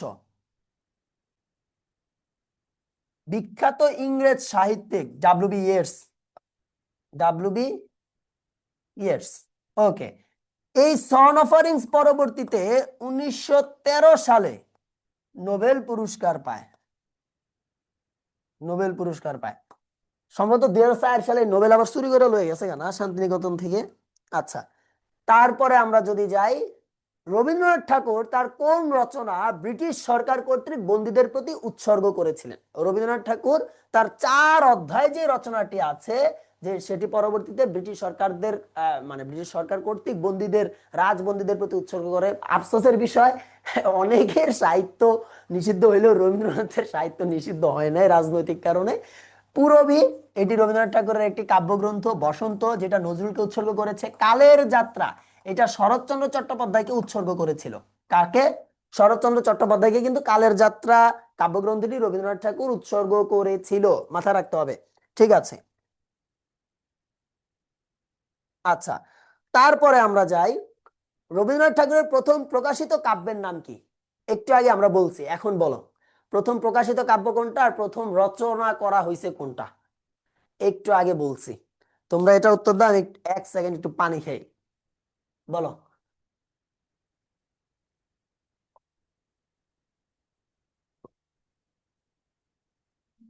বলো, রবীন্দ্রনাথ ঠাকুরের প্রথম প্রকাশিত কাব্যের নাম কি? প্রথম প্রকাশিত কাব্যের নাম হইল কবি কাহিনী। কিছুক্ষণ আগে বলছি, বোকা ছেলে, বলছি প্রথম রচনা করা হয়েছে বনফুল, কিন্তু প্রকাশ করা হয়েছে কবি কাহিনী। এটা মাথায় রাখতে হবে। ওকে, ঠিক আছে, তারপরে যাই। খেয়া রবীন্দ্রনাথ ঠাকুরের একটি কি কাব্যগ্রন্থ? খেয়ার, খেয়া কবিতার বিখ্যাত কিছু কবিতা আছে, শেষ বিদায়, খেয়া, আরো এরকম বেশ কিছু নামে বিখ্যাত কবিতা আছে খেয়া কাব্যগ্রন্থের অন্তর্গত। এছাড়া রবীন্দ্রনাথ ঠাকুরের আরো বিখ্যাত বেশ কিছু কাব্যগ্রন্থ আছে, যেমন সোনার তরী। সোনার তরী রবীন্দ্রনাথ ঠাকুরের বিখ্যাত আরো কাব্যগ্রন্থর নাম রয়েছে। পুনশ্চ আছে, জন্মদিন, জন্মদিন, এগুলো বিখ্যাত কাব্যগ্রন্থ, এগুলো একটু জেনে নিতে হবে। প্রবন্ধ আমরা একটা দেখেছি, কালান্তর, আসলে এটাই ম্যাক্সিমাম আসে, কালান্তর প্রবন্ধটি। গল্প গ্রন্থ আমরা দেখেছি মুসলমানের গল্প, তারপরে রয়েছে তার সমাপ্তি, এগুলো বিখ্যাত বেশ কিছু গল্প রয়েছে, ছোট গল্প রবীন্দ্রনাথের। নাটকের নামও আমরা দেখেছি, রাজা, অচলায়তন, ডাকঘর, বিসর্জন, এগুলো তার বিখ্যাত নাটক। ওকে, ঠিক আছে, তারপরে যদি আমরা যাই, রবীন্দ্রনাথ ঠাকুর তার কোন রচনাটি নেতাজি সুভাষচন্দ্র বসুকে উৎসর্গ করেছিলেন? আচ্ছা, আমরা প্রথমে যদি দেখি শেষের কবিতা, এটা কার রচনা? রবীন্দ্রনাথ ঠাকুরের একটি উপন্যাস। আচ্ছা, কালের যাত্রা আমরা বলছি কাকে করছে? কালের যাত্রা কাকে করছে? বলো, কালের যাত্রা কিছুক্ষণ আগে বলছি শরৎচন্দ্র চট্টোপাধ্যায়। বসন্ত কাকে করছে? নজরুলকে, তাই না? নজরুলকে। কালের যাত্রা কাকে? শরৎকে। তাসের দেশ, এইটা করছে আইসা সুভাষচন্দ্রকে, সুভাষচন্দ্রকে। ওকে, ঠিক আছে, এরপরে আমরা যাই, রবীন্দ্রনাথ ঠাকুরের গদ্য কাব্য কোনটি? রবীন্দ্রনাথ ঠাকুরের গদ্য কাব্য বলা হয় কিন্তু পুনশ্চকে। কোনটাকে বলা হয়? পুনশ্চকে। এই পুনশ্চ কাব্য তিনি গদ্য রীতিতে লিখেছিলেন, গদ্য রীতিতে। ওকে, ঠিক আছে। ওকে, ফাইন। এবার এরপরে যদি আমরা যাই, পরবর্তী প্রশ্ন, নিচের কোন গ্রন্থটি অন্যদের থেকে আলাদা? আচ্ছা, তাহলে আমরা একটু দেখি যে এগুলা গ্রন্থগুলোর একটু গঠন দেখি, কোনটা কি গ্রন্থ। সোনার তরী একটি কাব্যগ্রন্থ। দোলন চাপা এটা কি? নজরুলের, কাজী নজরুলের একটি কাব্যগ্রন্থ। আচ্ছা, মানসী এটা কার? রবীন্দ্রনাথের একটি কাব্যগ্রন্থ। দোলন চাপা কিন্তু নজরুলের, এটা মাথায় রাখতে হবে। বিখ্যাত। শেষের কবিতা উপন্যাস। তাহলে ভিন্ন কোনটা বা আলাদা কোনটা? 4 নম্বরটা।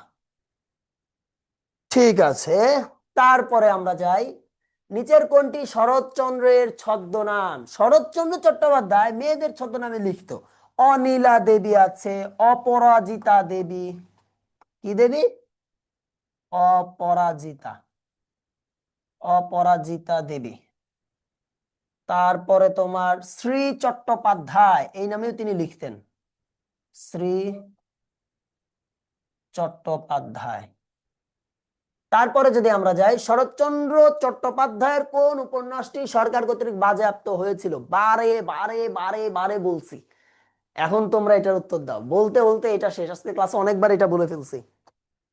শরৎচন্দ্র চট্টোপাধ্যায়ের কোনটি, শরৎচন্দ্র চট্টোপাধ্যায়ের কোন উপন্যাসটি বা কোন রচনাটি সরকার কর্তৃক বাজেয়াপ্ত হয়েছিল? বলো।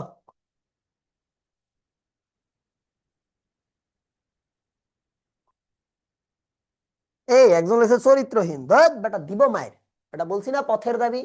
মায়ের এমন মায়ের দিব, একদম পুরা ঘাড় ব্যথা করবে 4 মাস। তারপরে দেখো, অপরাজেয় কথাশিল্পী কার ছদ্মনাম? শরৎচন্দ্র চট্টোপাধ্যায়ের ছদ্মনাম হইল অপরাজেয় কথাশিল্পী। এই শরৎচন্দ্র চট্টোপাধ্যায় বাংলা সাহিত্যে কেবল উপন্যাস রচনা করে জনপ্রিয় হয়েছেন, তার কোনো কাব্যগ্রন্থ তিনি রচনা করেন নাই, এটা মাথায় রাখবা। আচ্ছা, মধুসূদন দত্তকে বলা হয় আহ দত্ত কুলোৎসব নাকি যেন শব্দটা,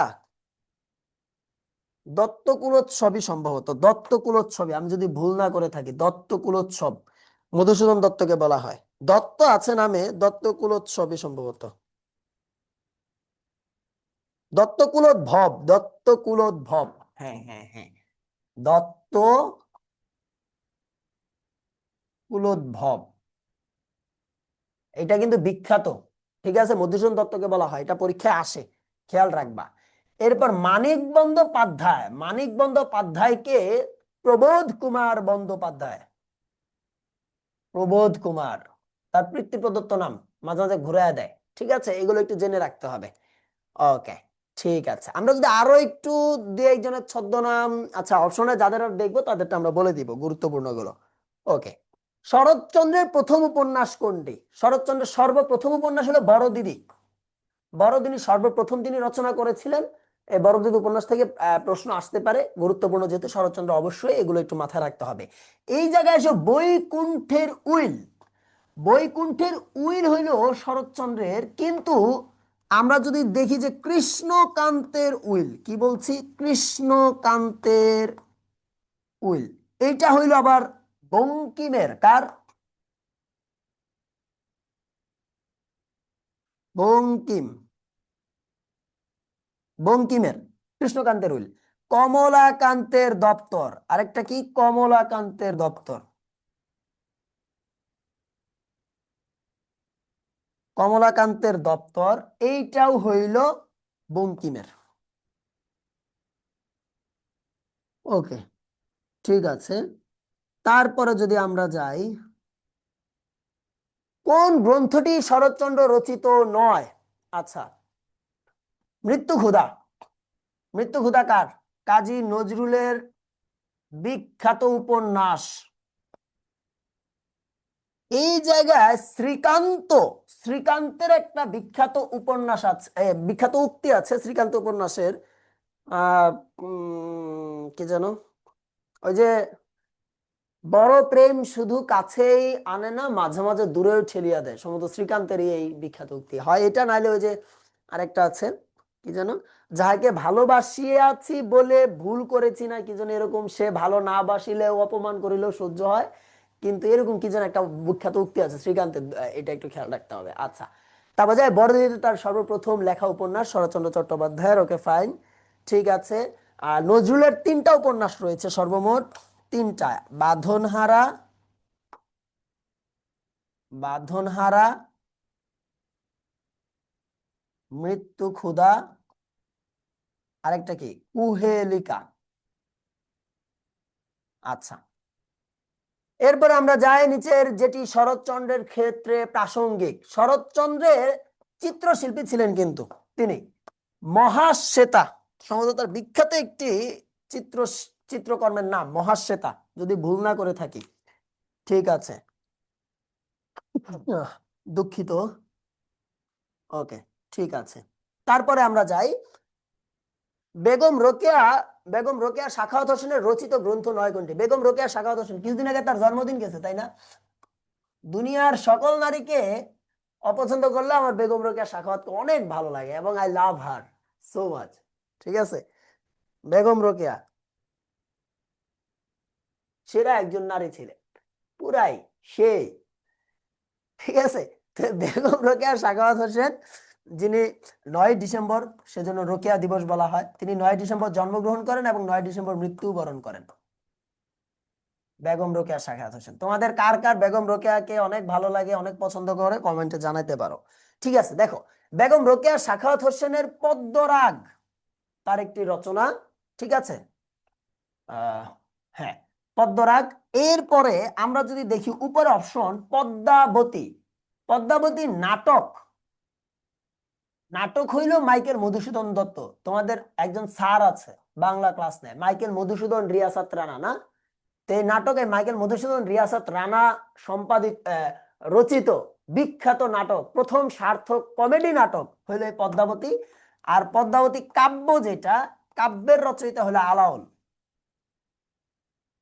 আলাওল, ঠিক আছে।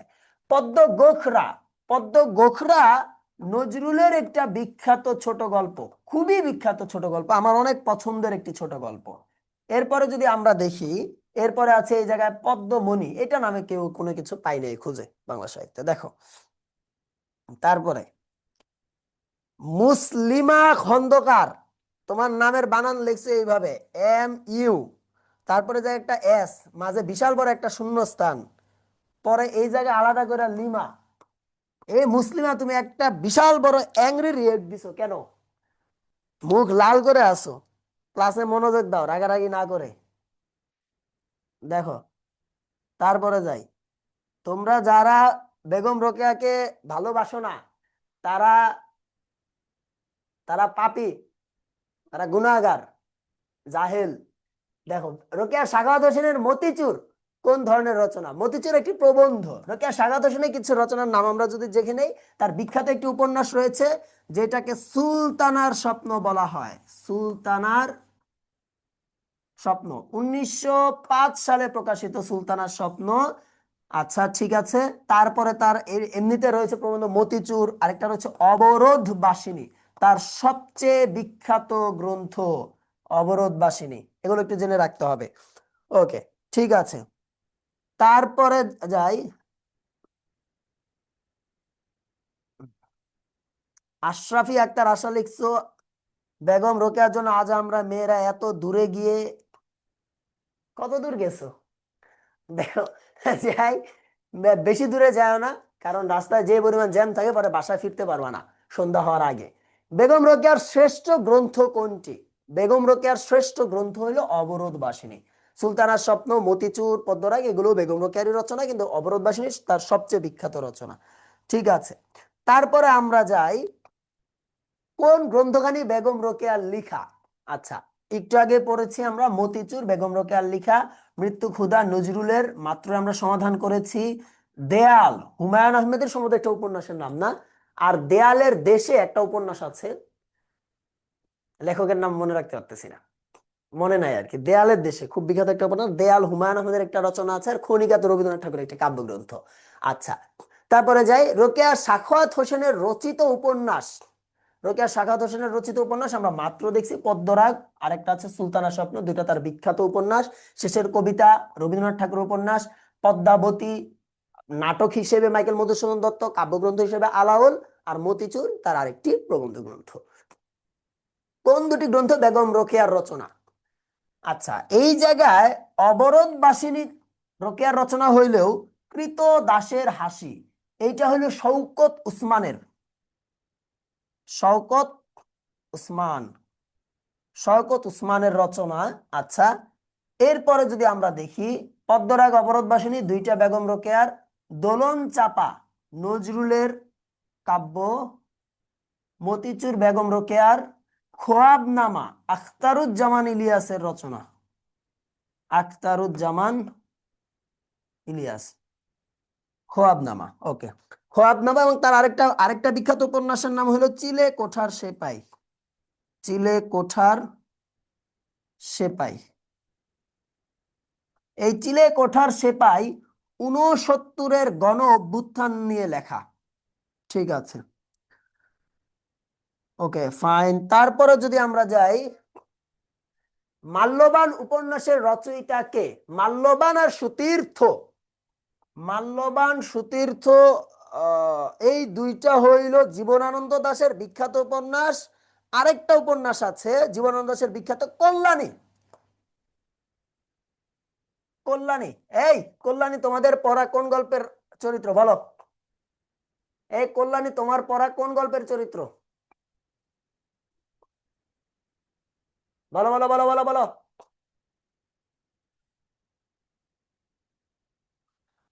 এই কল্যাণী তোমার পড়া কোন উপন্যাসের চরিত্র?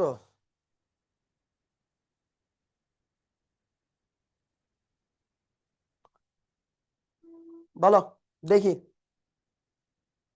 তোমরা দেখি কমেন্টে মারামারি করতেছো, কাহিনী কি? মারামারি করার কি আছে? মারামারি করো না।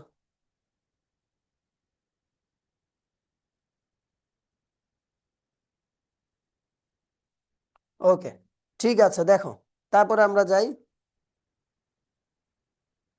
ওকে ফাইন, ঠিক আছে, আর মারামারি করো না। রোকেয়া রোকেয়া রোকেয়া অনেক ভালো। ঠিক আছে, দেখো কল্যাণী হইলো তোমাদের অপরিচিতা গল্প, তাই না?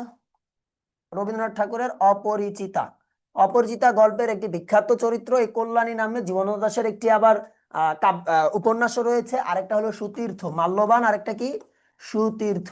এই জায়গায় জীবনানন্দ দাশের আবার একটা ছদ্মনাম রয়েছে জীবনানন্দ দাশের, যেটা হইল মিলু, মিলু, মিলু ছদ্মনামে তিনি লিখতেন। ওকে, ঠিক আছে। তারপরে যদি আমরা মানিক বন্দ্যোপাধ্যায় চিনি, বুদ্ধদেব বসু পঞ্চ পাণ্ডবের একজন, বাংলা সাহিত্যে পঞ্চ পাণ্ডব রয়েছে তাই না? 5 জন পাণ্ডব রয়েছে, পঞ্চ পাণ্ডব কে কে? কে কে বলতে পারবা? আমি যদি লিখি জীবনানন্দ, জীবনানন্দ, বুদ্ধদেব, এটা কিন্তু পরীক্ষায় আসে, পোলাপান মারামারি বাদ দিয়ে এখন দেখো। বুদ্ধদেব, অমিয় চক্রবর্তী, তারপরে আছে সুধীন্দ্রনাথ, সুধীন্দ্রনাথ, আরেকজনের নাম যেন কি প্রেমেন্দ্র, প্রেমেন্দ্র মিত্র।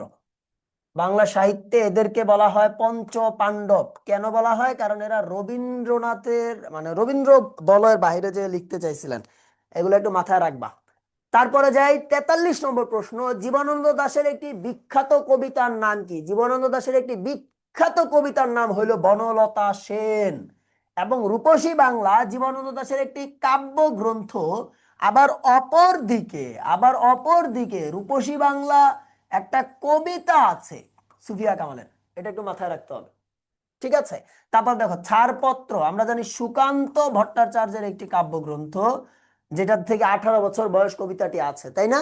আচ্ছা, এরপরে আমরা যাই। আহ ঠিক আছে, জীবনানন্দ দাশের আরো অনেকগুলো কাব্যগ্রন্থ আছে, ঝরা পালক, ধূসর পাণ্ডুলিপি, এগুলো জীবনানন্দ দাশের বিখ্যাত কবিতা। জীবনানন্দ দাশের একটা বিখ্যাত উক্তি আছে, কে চায় হৃদয় খুঁড়ে বলো বেদনাকে জাগাতে, কে ভালোবাসে বলো আহ, হৃদয় খুঁড়ে বেদনাকে জাগাতে, চিত্রা কবিতার সম্ভবত। ঠিক আছে, আসলে মাথায় থাকে না এত, বুঝছো? কোনটি কাজী নজরুল ইসলামের উপন্যাস? কাজী নজরুল ইসলামের উপন্যাস হইল কুহেলিকা। আলেয়া হইল কাজী নজরুল ইসলামের কাব্য নাট্য বা নাটক দুইটা ওই বলা যায়। সর্বহারা কাজী নজরুল ইসলামের একটি কি কাব্য।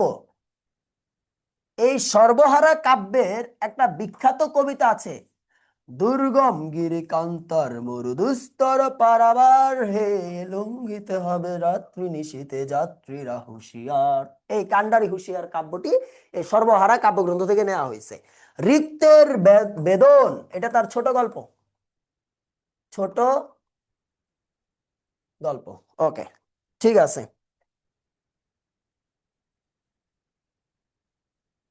হ্যাঁ, মারামারি করো, ঠিক আছে। আব্দুল্লাহ জিহাদ আর যার সাথে তোমার মারামারি লাগছে, তোমরা মারামারি করতে থাকো।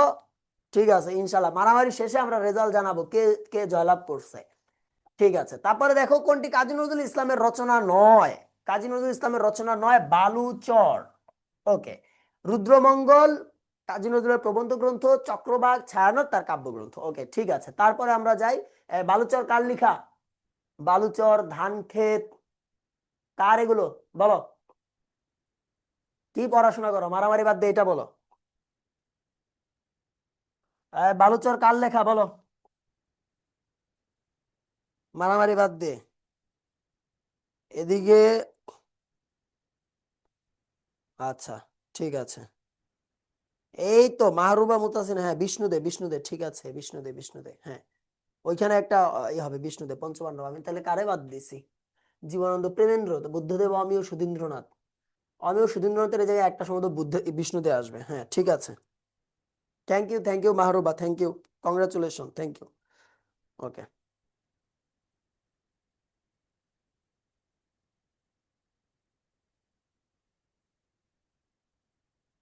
ঠিক আছে, দেখো। ওকে, ফাইন। বালুচর, তোমরা রাখালি কাব্যের নাম শুনছো? রাখালি না শুনলেও কবর কবিতা নাম শুনছো না? এইখানে তোর দাদির কবর ডালিম গাছের তলে, এই কবর কবিতাটি রাখালি কাব্যের। এই রাখালি, বালুচর, ধানক্ষেত।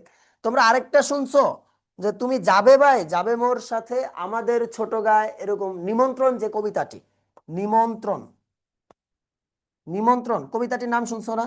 এই নিমন্ত্রণ কবিতাটি ধানক্ষেত কাব্যগ্রন্থ থেকে নেওয়া হয়েছে, যেটা জসিমউদ্দিনের। রাখালি, ধানক্ষেত, বালুচর এগুলো জসিমউদ্দিনের, মাথায় রাখতে হবে। ঠিক আছে, তারপরে যাই। কাজী নজরুল ইসলামের উপন্যাস নয় কোনটি? ব্যথার দান, বাকি সবগুলো নজরুলের উপন্যাস। কোনটি কাজী নজরুল ইসলাম রচিত প্রবন্ধ গ্রন্থ? এখানে ধূমকেতু, রুদ্রমঙ্গল দুইটাই নজরুলের প্রবন্ধ গ্রন্থ। ধূমকেতু নামে একটা পত্রিকাও রয়েছে, সাম্যবাদী চিত্ত নামে, এগুলো তার কাব্যগ্রন্থ। নজরুলের কোন রচনাটি ব্রিটিশ সরকার বাজেয়াপ্ত করে? নজরুলের 5টা সর্বমোট গ্রন্থ ব্রিটিশ সরকার বাজেয়াপ্ত করে। বিশের বাসী একটা, তারপর আছে ভাঙার গান, তারপরে আছে যুগবাণী,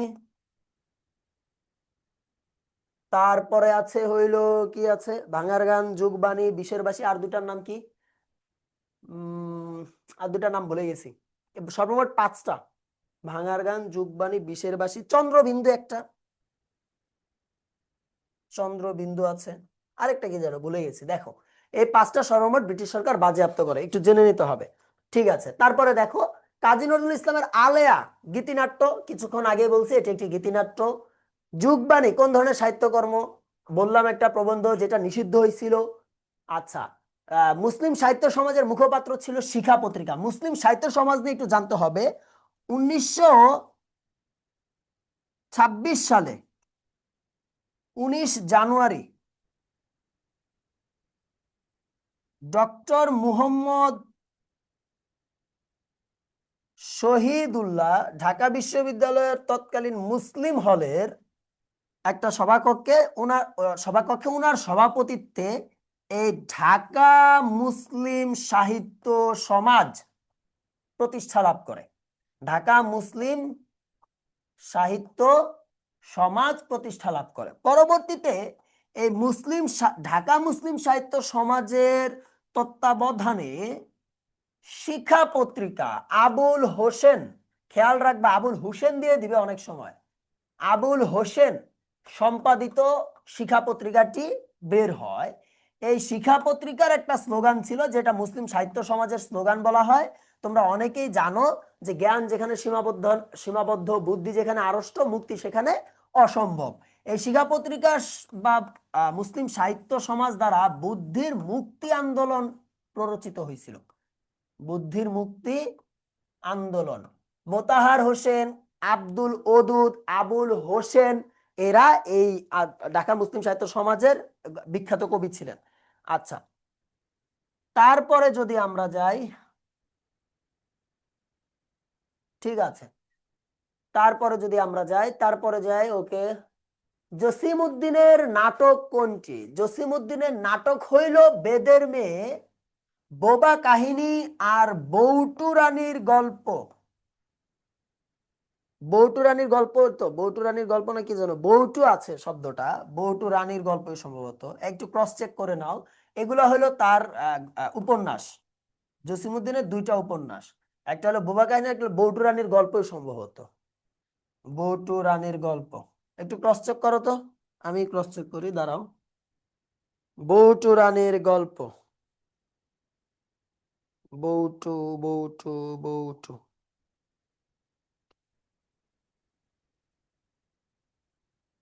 বৌটু রানী না বৌটু বাণীর, বৌটু বাণীর গল্প, বৌটু বাণীর, বৌটু বাণীর গল্প হবে। আর আমি বৌটু রানী বললাম। বৌটু বাণীর গল্প, হ্যাঁ। আরেকটা বোবা কাহিনী, এটা হলো জসিমের উপন্যাস, বেদের মেয়ে জসিমের নাটক, রাখালি কাব্যগ্রন্থ। ঠিক আছে, আচ্ছা। তারপরে আমরা যদি যাই, কবি জসিমউদ্দিনের শিশুতোষ গ্রন্থ কোনটি? এক পয়সার বাঁশি, খুবই বিখ্যাত একটা কবিতা আছে এক পয়সার বাঁশিতে, আসমানি কবিতা, তোমরা ছোট থাকতে অনেকে পড়ছো। আসমানিরে দেখতে যদি চাও, ছোট্ট গায়ে রসুলপুরে যাও, তাই না? ফরিদপুরের, ফরিদপুরের একটা অঞ্চলে, জসিমউদ্দিন তো 1903-এর ফরিদপুরে জন্মগ্রহণ করেন, তো ওই ফরিদপুরেরই একটা বিখ্যাত চরিত্র আসমানি চরিত্রটা। তখন একটা বাচ্চা মেয়ে ছিল যিনি কিছুদিন আগে মারা গিয়েছে, সম্ভবত 2016 না 19-এ মারা গিয়েছে। সেই আসমানিকে কেন্দ্র করে তিনি এই কবিতাটা রচনা করেছিলেন, আসমানিরে দেখতে যদি চাও, ছোট্ট গায়ে রসুলপুরে যাও। এক পয়সার বাঁশি একটা শিশুতোষ গ্রন্থ, যেটা মূলত একটা শিশুতোষ উপন্যাস, সেই উপন্যাসের একটি কাব্য অংশ আসমানিক কবিতাটি। আর রাখালিতে তো তোমরা জানো কবর কবিতা নেওয়া হয়েছে রাখালি থেকে। আর ধান খেতে ওই যে নিমন্ত্রণ কবিতাটি রয়েছে, আর বালুচর তার একটি বিখ্যাত কাব্যগ্রন্থ। ঠিক আছে, তারপরে যাই, মোতাহের হোসেন চৌধুরী কোন আন্দোলনের সাথে যুক্ত ছিলেন? বুদ্ধির মুক্তি আন্দোলন। তারপরে যাই, সৈয়দ মুজতবা আলীর প্রবন্ধ গ্রন্থ কোনটি? সৈয়দ মুজতবা আলী পঞ্চতন্ত্র তার একটি বিখ্যাত প্রবন্ধ গ্রন্থ। এবং সৈয়দ মুজতবা আলী, তোমরা বর্তমানে তোমাদের ছোট ভাই বোন যারা এইচএসসি তে আছে তারা দেখবা একটা তাদের ইসে ছিল, রচনা ছিল গন্তব্য কাবুল, তোমাদের ছিল কিনা জানি না, গন্তব্য কাবুল। এই গন্তব্য কাবুল নেওয়া হয়েছে যে প্রবন্ধ গ্রন্থ থেকে, দেশ ভ্রমণ কাহিনী থেকে, দুঃখিত, দেশে বিদেশে, সৈয়দ মুজতবা আলীর এটা থেকে গন্তব্য কাবুল অংশটি নেওয়া হয়েছে, বিখ্যাত ভ্রমণ কাহিনী কিন্তু সৈয়দ মুজতবা আলীর। এবং সৈয়দ মুজতবা আলীর আরো দুইটা বিখ্যাত ছোট গল্প আছে, একটা টেনি মেমের গল্প, আরেকটা টুনি মেমের গল্প এরকম, আরেকটা হলো চাচা কাহিনী, এইটা বেশি বিখ্যাত, চাচা কাহিনী। এরপরে সৈয়দ মুজতবা আলীর একটা বিখ্যাত রচনা রয়েছে শবনম নামে, শবনম, এগুলো একটু জানতে হবে। ঠিক আছে, আর কালান্তর তো রবীন্দ্রনাথ ঠাকুর, এটা আমরা বললামই। আচ্ছা, পঞ্চতন্ত্র আছে, আরেকটা হইল পঞ্চভূত, একই নাম, পঞ্চভূত, এইটা হলো রবীন্দ্রনাথের, রবীন্দ্রনাথ, রবীন্দ্রনাথের। ওকে, ঠিক আছে। হুমায়ুন আলম জান্নাতি বলছে এত কঠিন ওটা লেখা, কি আর বলবো, কোনটার লেখা হতে কঠিন, গন্তব্য কাবুল না কিসের? দেখো, সমুদ্রের স্বাদ মানিক বন্দ্যোপাধ্যায়ের রচনা, সমুদ্রের স্বাদ মানিক বন্দ্যোপাধ্যায়ের একটি গল্প গ্রন্থ। মানিকের আরো কয়েকটা গল্প গ্রন্থ যদি আমরা নাম জেনে নেই, ছোট বকুলপুরের যাত্রী, ছোট বকুলপুরের যাত্রী। তারপরে আছে তোমার হইল আম, আছে হইল কুষ্ঠরোগীর বউ, এগুলো তার বিখ্যাত, কুষ্ঠরোগীর বউ, প্রাগৈতিহাসিক, প্রাগৈতিহাসিক, এগুলো একটু জানতে হবে। মানিকের বিখ্যাত আহ ছোট গল্প, মানে গল্প গ্রন্থ। ঠিক আছে, আর মানিকের উপন্যাস তো তোমরা অনেকেই জানো, আছে জননী আছে, সরি, পুতুল নাচের ইতিকথা, জননীও আছে। পুতুল নাচের ইতিকথা আছে তোমার হইল পদ্মা নদীর মাঝি, পদ্মা নদীর মাঝি। এগুলো তার বিখ্যাত উপন্যাস, এগুলো একটু জানতে হবে। চিহ্ন, ঠিক আছে, এগুলো একটু জানতে হবে। ওকে, তারপরে যাই, কোনটি কাব্যগ্রন্থ নয়? দিবারাত্রির কাব্য, এইটা কার, কার উপন্যাস? মানিকের উপন্যাস, মানিকের উপন্যাস দিবারাত্রির কাব্য। আচ্ছা, প্রেমাংশুর রক্ত চাই, তোমরা হুলিয়া নাম শুনছো? এই হুলিয়া নাম শুনছো? হুলিয়া কে লিখছে বলো? বাংলা সাহিত্যিক, একজন বিখ্যাত সাহিত্যিক, যিনি এখনো মৃত্যুবরণ করে নাই। প্রেমাংশুর রক্ত চায়, নির্মলেন্দু গুণ ওনার, নির্মলেন্দু গুণ। নির্মলেন্দু গুণের পুনশ্চ হলো রবীন্দ্রনাথ ঠাকুরের কাব্যগ্রন্থ, রাখালি হলো জসিমউদ্দিনের কাব্যগ্রন্থ। ওকে, ঠিক আছে। এই হুলিয়াও কিন্তু নির্মলেন্দু গুণের রচনা। কোনটি সুফিয়া কামালের কবিতা? সুফিয়া কামালের কবিতা কোনটা? তাহারেই পরে মনে, তাহারে পরে মনে কাব্যগ্রন্থ থেকে নেওয়া হয়েছে। নিমন্ত্রণ কার? জসিমউদ্দিনের একটি কবিতা। ধানক্ষেত কাব্যের অন্তর্গত। বনলতা কার? জীবনানন্দ দাশের, তাই না? আচ্ছা, ঠিক আছে। তারপরে যে জীবনানন্দ দাশের একটা উক্তি তোমরা শুনছো, মানুষের মৃত্যু হলেও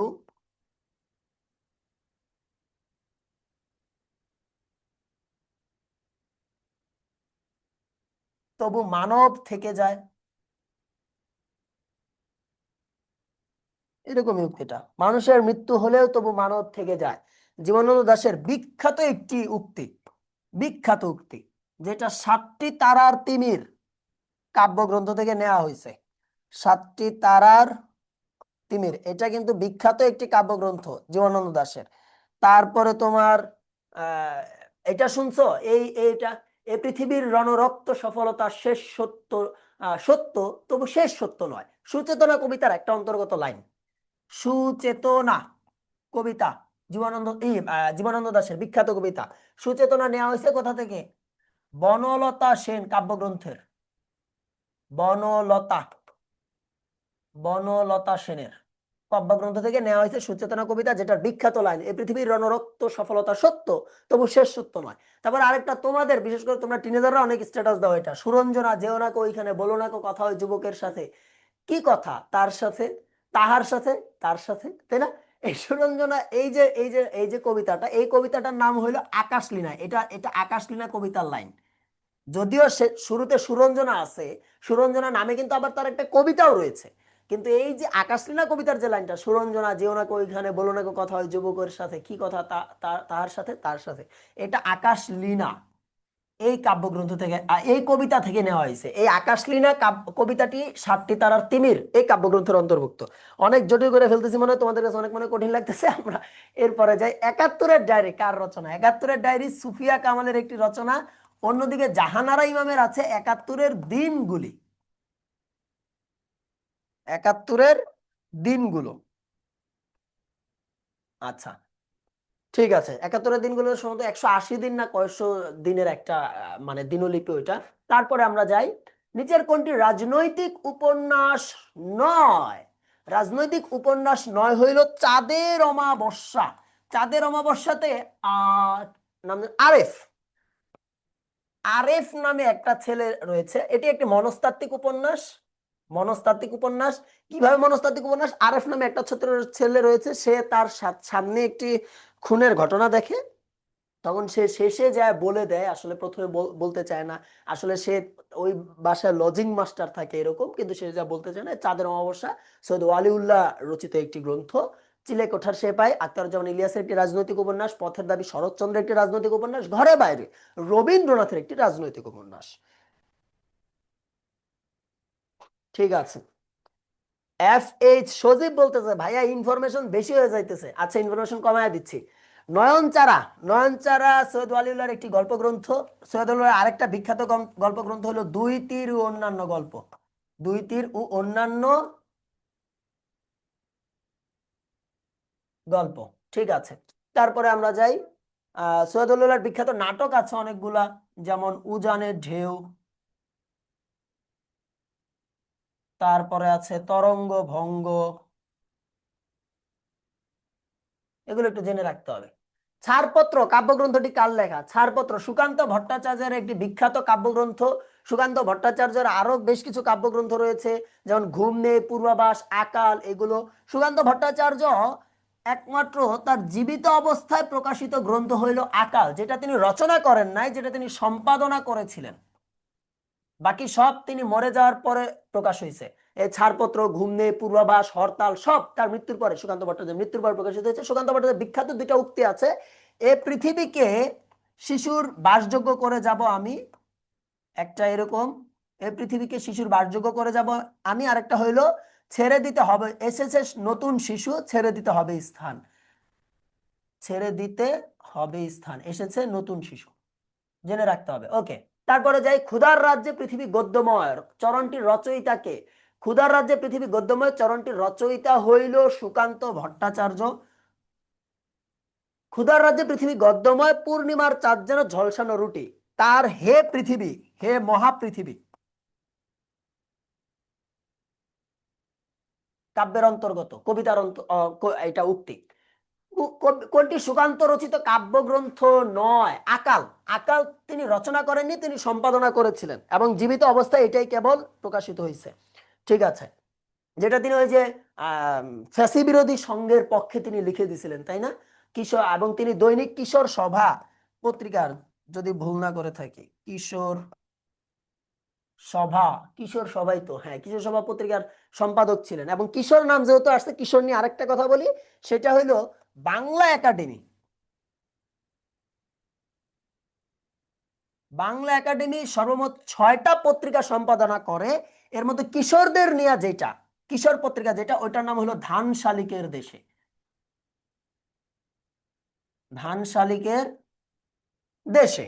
ঠিক আছে, আরেকটা বিখ্যাত হইলো বাংলা একাডেমির পত্রিকা উত্তরাধিকার, প্রায়ই পরীক্ষায় আসে, উত্তরাধিকার। নাগরিক কবি উপাধি নিচের কোন কবির জন্য প্রযোজ্য? কালকে বিজয় দিবস গেছে না, বিজয় দিবস, বিজয় দিবস গেছে, আমরা অনেকে একটা কবিতা লিখছি, প্রায় তোমাকে পাওয়ার জন্য হে স্বাধীনতা, লিখছি না? তোমাকে পাওয়ার জন্য হে স্বাধীনতা, এই যে কবিতাটা কার রচনা? শামসুর রাহমানের বিখ্যাত একটি কবিতা। শামসুর রহমানকে নাগরিক কবি বলা হয়। তারপরে স্বাধীনতা তুমি, বিখ্যাত কবিতা শামসুর রহমানের। শামসুর রহমানের অনেকগুলো কবিতা আছে বিখ্যাত, বন্দি শিবির থেকে, তারপরে প্রথম গান, দ্বিতীয় মৃত্যুর আগে, রৌদ্র করটিতে, এগুলো শামসুর রহমানের বিখ্যাত কবিতা, এগুলো একটু জেনে নিতে হবে। আচ্ছা, আল মাহমুদের কি কি আছে? সোনালী কাবিন, সোনালী কাবিনের কবি বলা হয়। সোনালী কাবিন বিখ্যাত কাব্যগ্রন্থ আল মাহমুদের। আল মাহমুদের একটা বিখ্যাত উপন্যাস আছে ডাহুকি, ডাহুকি জেনে রাখতে হবে। ঠিক আছে, জাহানারা ইমামের 71 দিনগুলি কোন রচনা? দিনলিপি, আমরা একবার বলছি এটা। ঠিক আছে, তারপরে আমরা যাই, কমলের চোখ আবু জাফর উবায়দুল্লাহর একটি কাব্যগ্রন্থ, কমলের চোখ। তারপরে আছে আহ 7টি তিমির রাত, এরকম। তারপরে বিদীর্ণ দর্পণে মুখ, এরকম খেয়াল নাই, এরকম আছে। তারপরে আমরা যদি যাই, আখতারুজ্জামান ইলিয়াসের গল্পগ্রন্থ নয় কোনটি? আখতারুজ্জামান ইলিয়াসের গল্পগ্রন্থ নয় হলো খোয়াব নামা, এটা একটা উপন্যাস। আর খোয়ারি, দুধে ভাতে উৎপাত, অন্য ঘরে অন্য স্বর, জাল, স্বপ্নের জাল, জাল, স্বপ্নের জাল, এগুলো তার গল্প গ্রন্থ বিখ্যাত। আচ্ছা, তারপর আমরা যদি দেখি বাংলা সাহিত্যে কখন গদ্যের সূচনা হয়, একটু আগে আমরা বলছি বাংলা সাহিত্যে 19 শতকে গদ্যের সূচনা হয়, এর আগে সব কাব্য ছিল, ম্যাক্সিমাম কাব্য ছিল। বাংলা ছোট গল্পের জনক বা পথিকৃৎ বলা হয় কাকে? বাংলা ছোট গল্পের জনক বলা হয় হইল রবীন্দ্রনাথ ঠাকুরকে। আচ্ছা, তারপরে আমরা যাই, বাংলা সাহিত্যের আধুনিকতম শাখা কোনটি? আমরা বারবার বলতেছি, এক, বাংলা বাংলা সাহিত্যে ছোট গল্প বা গদ্যের সূচনাই হয় আধুনিক যুগে, তাহলে আধুনিকতম শাখা কোনটি? ছোট গল্প। আচ্ছা, তারপরে যাই, মুক্তিযুদ্ধ ভিত্তিক উপন্যাস কোনটি? মুক্তিযুদ্ধ ভিত্তিক উপন্যাস হলো রাইফেল, রটি, আওরাত, আনোয়ার পাশা রচিত। কে রচনা করছে? আনোয়ার পাশা, আনোয়ার পাশা রচিত রাইফেল, রটি, আওরাত মুক্তিযুদ্ধ ভিত্তিক একটি উপন্যাস। লাল সালু গ্রামীণ সমাজ বাস্তবতা নিয়ে। পদ্মা নদীর মাঝি, পদ্মা নদী পারের মানুষের অন্তর্জীবন নিয়ে লেখা। জননী, ওই মনস্তাত্ত্বিকমূলক একটি উপন্যাস। আচ্ছা, ঠিক আছে। তারপরে যদি আমরা যাই, অপু দুর্গা চরিত্রটি কোন উপন্যাসের? পথের পাঁচালীর। পথের পাঁচালীর তিনটা অংশ আমরা একবার বলছি। পথের পাঁচালীর দ্বিতীয় খণ্ড বা দ্বিতীয় পর্ব যেটা, সেটা হলো অপরাজিতা উপন্যাস, বিভূতিভূষণ বন্দ্যোপাধ্যায়ের, তাই না? বিভূতিভূষণ বন্দ্যোপাধ্যায় সম্ভবত নীল নীল লোহিত ছদ্মনামে লিখতেন না, যদি ভুল না করে থাকি। নীল লোহিত ছদ্মনামে সম্ভবত লিখতেন। আরণ্যক, অশনি সংকেত, এগুলো বিভূতিভূষণের রচনা। জননী তো আমরা জানি যে একটা হলো শওকত উসমানের উপন্যাস, একটা হলো মানিকের উপন্যাস। আধুনিক বাংলা সাহিত্যের প্রথম বিদ্রোহী কবি মাইকেল মধুসূদন দত্ত কেন বলা হয়? ওই অমৃতাক্ষর ছন্দের প্রবর্তনের কারণে, যেটা সর্বপ্রথম পদ্মাবতী কাব্যে তিনি এটা, পদ্মাবতী নাটকে তিনি এটা মানে প্রয়োগ করেন। পরবর্তীতে তিলোত্তমা সম্ভব কাব্যটি সম্পূর্ণটি এই অমৃতাক্ষর ছন্দে রচনা করেছিলেন। মরমী কবিকে হাসন রাজা, হাসন রাজাকে মরমী কবি বলা হয় বাংলা সাহিত্যে। বনফুল কার ছদ্মনাম? বনফুল বলাইচাঁদ মুখোপাধ্যায়ের ছদ্মনাম, তিনি বিখ্যাত ছোট গল্পকার ছিলেন। এরপরে কাজী নজরুল ইসলাম সম্পাদিত পত্রিকা কোনটি? ধূমকেতু কাজী নজরুল ইসলাম সম্পাদিত পত্রিকা। বঙ্গদর্শন বঙ্কিমচন্দ্রের একটি কবি পত্রিকা, বঙ্কিমের পত্রিকা, যেটি 1872 সালে প্রকাশনা শুরু হয়। পরবর্তী রবীন্দ্রনাথ কিন্তু এখানে কাজ করছে বঙ্গদর্শনে। বঙ্গদর্শন পত্রিকার সর্বপ্রথম সম্পাদকই ছিলেন বঙ্কিমচন্দ্র, তিনি এটা শুরু করেছিলেন। আচ্ছা, এরপরে যদি আমরা যাই সমকাল পত্রিকার সম্পাদককে, সমকাল পত্রিকার সম্পাদক হলো সিকান্দার আবু জাফর। আচ্ছা, এরপরে আমরা যাই কোনটি কোনটি বাংলা একাডেমি থেকে প্রকাশিত মাসিক পত্রিকা? বাংলা একাডেমি থেকে প্রকাশিত মাসিক পত্রিকা হইল উত্তরাধিকার। আর কিশোরদের নিয়ে কোনটা বলছিলাম একটু আগে বলছি, বাংলা একাডেমি কর্তৃক 6টি পত্রিকা প্রকাশিত। কিশোরদের নিয়ে কোনটা? ধান শালিকের দেশে। সবার উপরে মানুষ সত্য, তাহার উপরে নাই, মধ্যযুগের কবি চণ্ডীদাস এটা বলছে। মধ্যযুগের কবি চণ্ডীদাসের উক্তি এটা, সবার উপরে মানুষ সত্য, তাহার উপরে নাই। আচ্ছা, তারপরে আমরা যাই পদ্মাবতী কাব্যগ্রন্থের রচয়িতাকে। পদ্মাবতী কাব্যগ্রন্থের রচয়িতা হলো আলাউল। আলাউলের আরো বিখ্যাত কিছু যদি আমরা দেখি, যেমন তোহফা আছে। তোহফা নামটা আমার খুবই পছন্দের। তোহফা এটা একটা তোমার নীতিকাব্য। নীতিকাব্য। এই পদ্মাবতী হিন্দি একটা, হিন্দি পদুমবত না কি যেন নাম থেকে, ওইখান থেকে অনুবাদ করছিল আলাউল। ঠিক আছে, পদ্মাবতী করেছি মাগন ঠাকুরের ইসে তোমার পৃষ্ঠপোষকতা এটা করছে। আর প্যারিচাঁদ মিত্র আমরা তো দেখছি, আলালের ঘরের দুলাল আছে, বেগম রোকেয়ার সম্পর্কে আমরা অনেক পড়াশোনা করছি। আচ্ছা, তারপরে আলাউলের আরো যদি আমরা দেখি, সাইফুল মুলক বদিউজ্জামান আছে। বদিউজ্জামান, সাইফুল মুলক বদিউজ্জামান আছে। হপ্তপয়কর, হপ্তপয়কর। আচ্ছা, প্রথম সাহিত্যিক গদ্যের স্রষ্টাকে? প্রথম সাহিত্যিক গদ্যের স্রষ্টা হলো ঈশ্বরচন্দ্র বিদ্যাসাগর। আচ্ছা, তারপরে যদি আমরা যাই, আচ্ছা, ঈশ্বরচন্দ্র বিদ্যাসাগর একটা ছদ্মনামে লিখতেন, এটা পরীক্ষায় অনেক সময় আসে। আহ কস্যচিৎ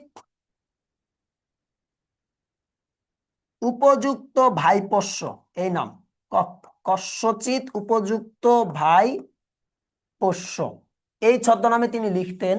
ঈশ্বরচন্দ্র বিদ্যাসাগরের বিখ্যাত কিছু রচনা, অতি অল্প হইল, ব্যঙ্গাত্মক রচনা এগুলো। অতি অল্প হইল, আবার অতি অল্প হইল, আবার অতি অল্প হইল, এগুলো তার বিখ্যাত রচনা।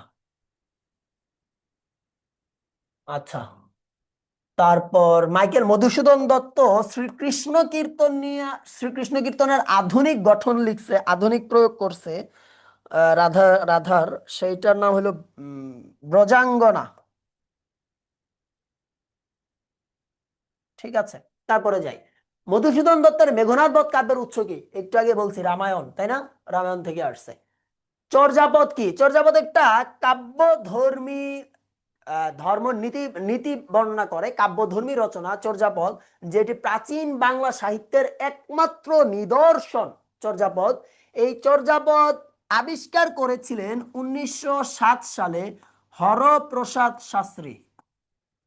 হরপ্রসাদ শাস্ত্রী, যেটা পরবর্তীতে 1916 সালে বঙ্গীয় সাহিত্য পরিষদ থেকে হাজার বছরের পুরানা বাংলা গান ও দোহা এই নামে তিনি প্রকাশ করেন। ঠিক আছে, তারপরে আমরা যদি যাই, যে বাংলা ভাষার প্রথম কবিতার সংকলন কোনটি? একটু আগে বলছি চর্যাপদ। বাংলা ভাষার সর্বপ্রথম কবিতা সংকলন বা সর্বপ্রথম সাহিত্যের নিদর্শন, সর্বপ্রথম কাব্যের নিদর্শন যেটাই হোক সেটা হলো চর্যাপদ। ঠিক আছে, তারপরে আমরা যদি যাই, আচ্ছা বৈষ্ণব পদাবলী আছে। বৈষ্ণব পদাবলী হলো মধ্যযুগের নিদর্শন, মধ্যযুগের নিদর্শন। আচ্ছা, এরপরে আসছে চর্যাপদ রচনার উদ্দেশ্য কি ছিল? ধর্মচর্চা। চর্যাপদ রচনার উদ্দেশ্য ছিল ধর্মচর্চা, সহজিয়া বৌদ্ধ ধর্ম, সহজিয়া বৌদ্ধ ধর্ম এটার প্রচার। ঠিক আছে, তারপরে যাই, বলছে মধ্যযুগের বাংলা সাহিত্যের শ্রেষ্ঠ নিদর্শন কোনটি? মধ্যযুগের বাংলা সাহিত্যের শ্রেষ্ঠ নিদর্শন হলো শ্রীকৃষ্ণ কীর্তন কাব্য, যেটা কাকিল্লাপুর থেকে 1919 সালে, সরি 1909 সালে, সরি সরি সরি 1909 সালে এটা উদ্ধার হয়। পরবর্তী 1916 সালে এটা প্রকাশ হয় ওই বঙ্গীয় সাহিত্য পরিষদ থেকে। ঠিক আছে, বসন্ত রঞ্জন রায় এটা উদ্ধার করেন। আচ্ছা, তারপরে যে ব্রজ ভাষা কি? ব্রজ ভাষা বা ব্রজ বুলি যে নামি দেওয়া থাক, ব্রজ ভাষা বা ব্রজ বুলি, এটা মূলত মৈথিলি ভাষা এবং বাংলা ভাষার একটা মিশ্রিত রূপকে বলা হয় ব্রজ ভাষা ব্রজ বুলি। এই ভাষার উদ্ভব ঘটান মৈথিলির কবি নামে পরিচিত, মৈথিলির কবি নামে পরিচিত বিদ্যাপতি। ভরাবাদর মাহবাদর শূন্য মন্দির মোর, বিদ্যাপতির বিখ্যাত উক্তি। ওকে, তারপরে আমরা যাই, বলছে মর্সিয়া কি? মর্সিয়া হলো একটা শোক গীতি বা শোক সাহিত্য। এই যে তোমরা যারা এতদিন ফাঁকিবাজি করছো, ফাইজলামি করছো, ঢাকা বিশ্ববিদ্যালয়ের পরীক্ষা খারাপ দিছো, এখন তোমরা কান্নাকাটি করতেছো না? কান্নাকাটি করতেছো, হাহুতাশ করতেছে, মর্সিয়া সাহিত্য শুই না আগে মানুষের এরকম কান্নাকাটি করতে হাহুতাশ, মূলত শোক গীতি বলা হয় মর্সিয়া সাহিত্যকে। ঠিক আছে, এই যে তোমার ধরো যুদ্ধের যে বিভিন্ন, ওটা তো মানে নাথ সাহিত্যের মধ্যে পড়ে। আচ্ছা, মর্সিয়া সাহিত্যও পড়ে, যুদ্ধ যুদ্ধ বিগ্রহের ঘটনা মর্সিয়া সাহিত্যও পড়ে। তোমার বিভিন্ন যে রচনা আছে যেগুলো শোক এলিজি বলা হয় ইংলিশে সম্ভবত, তাই না?